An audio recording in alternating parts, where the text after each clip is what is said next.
बिस्मिल्लाहिर्रहमानिर्रहीम। अस्सलाम वालेकुम। कनाडा का SX1 वीज़ा क्या आइल्स के बगैर अप्लाई किया जा सकता है? आप में से बहुत सारे लोगों ने पूछा था। तो इसका जवाब ये है कि कनाडा का SX1 वीज़ा विज़िटर्स वीज़ा की एक कैटेगरी है और इसके लिए आइल्स या इंग्लिश प्रोफिशिएंसी की ज़रूरत नहीं होती।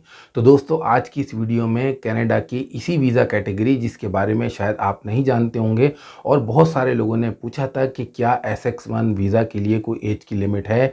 क्या ये विजिटर्स वीज़ा की एक कैटेगरी है? कौन इसे अप्लाई कर सकता है? कौन इसका बेनिफिट ले सकता है? इसका अप्रूवल और जो इसका रिजेक्शन रेट है वो क्या है और इसके बेनिफिट क्या हैं? जो मेनली लोगों का असल मकसद होता है कि उन्हें आइल्स ना करना पड़े और वो कनाडा चले जाएं, उसके लिए कोई लीगल पाथवे हो। तो ये बिल्कुल लीगल पाथवे है। इसके बारे में जो बुनियादी ज़रूरी मालूमात है वो मैं आपके साथ शेयर करता हूँ। जैसा कि मैंने आपको बताया कि कनाडा का SX1 वीज़ा दरअसल कनाडा का जो विज़िटर्स वीज़ा है उसकी एक कैटेगरी है। इसलिए इसका जो ड्यूरेशन होता है वो 6 माह होता है। यानी ये वीज़ा 6 माह की मुद्दत के लिए जारी किया जाता है। क्या इस वीज़ा के लिए कोई एज की लिमिट है? बिल्कुल नहीं है। क्या कनाडा का SX1 वीज़ा असल में है क्या और ये किन लोगों को जारी किया जाता है? कौन लोग अप्लाई कर सकते हैं और कौन लोग इससे बेनिफिट उठा सकते हैं?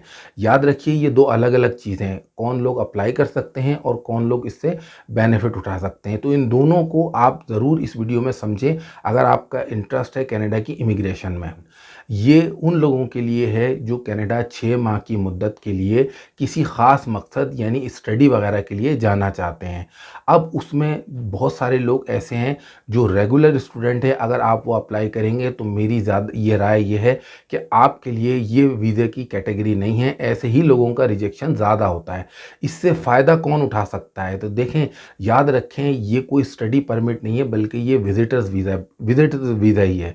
ये उन लोगों के लिए है जिन्होंने कोई शॉर्ट कोर्स करना है या डिप्लोमा करना है, जिनकी एज ज़्यादा हो गई है, जो प्रोफेशनल हैं, एजुकेशन का उनका गैप ज़्यादा है। दरअसल ये वीज़ा कैटेगरी उन लोगों को बेनिफिट देती है। इनमें आपने किन चीज़ों का ख्याल रखना है वो मैं आपको आगे चल के बताऊंगा।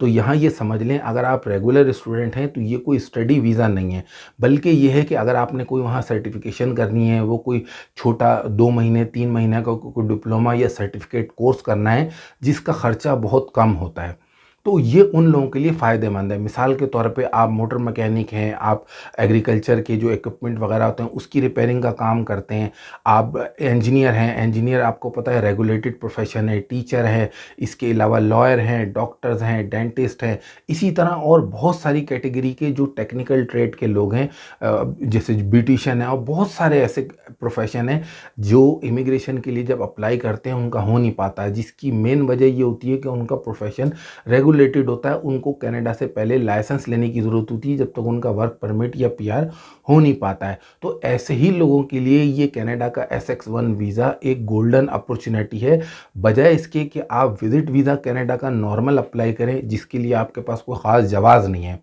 कि आप कनाडा क्यों जाना चाहते। हाँ, आपके पास 6 महीने का टाइम है इस वीज़ा की कैटेगरी के अंदर। आप अगर कोई भी आपका ऐसा प्रोफेशन है, आपकी एज चाहे कितनी भी है, मैं बता चुका हूँ कि एज की इसमें कोई पाबंदी नहीं है। वीज़ा के लिए किसी किस्म की कोई डिग्री वगैरह की कोई पाबंदी नहीं है।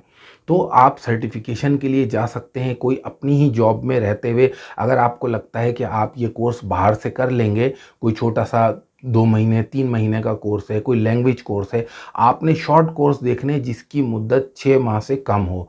मैं दोबारा कह रहा हूँ, ये उन लोगों के लिए फ़ायदेमंद है जैसे इंजीनियर्स हैं, डॉक्टर्स हैं, लॉयर हैं, इसके अलावा टेक्निकल ट्रेड के जो लोग हैं, इंडस्ट्रियल जो काम करने वाले लोग हैं, मुख्तलिफ मशीनिस्ट वगैरह, ये वो लोग हैं जिनको वहाँ काम करने से पहले प्लम्बर हैं, इलेक्ट्रिशियन हैं, जिन्हें पहले कनाडा से लाइसेंस की ज़रूरत होती है। यही वजह है कि इनका आगे इमिग्रेशन का प्रोसेस नहीं हो पाता। तो वो लोग क्या करते हैं, फिर वो सोचते हैं हम विजिटर्स वीज़ा अप्लाई करें। तो उनमें मैं आपको एक ये इजाफी इन्फॉर्मेशन दे रहा हूँ कि बजाय इसके कि आप नॉर्मल विजिटर्स वीज़ा अप्लाई करें, आप कनाडा का SX1 वीज़ा अप्लाई करें।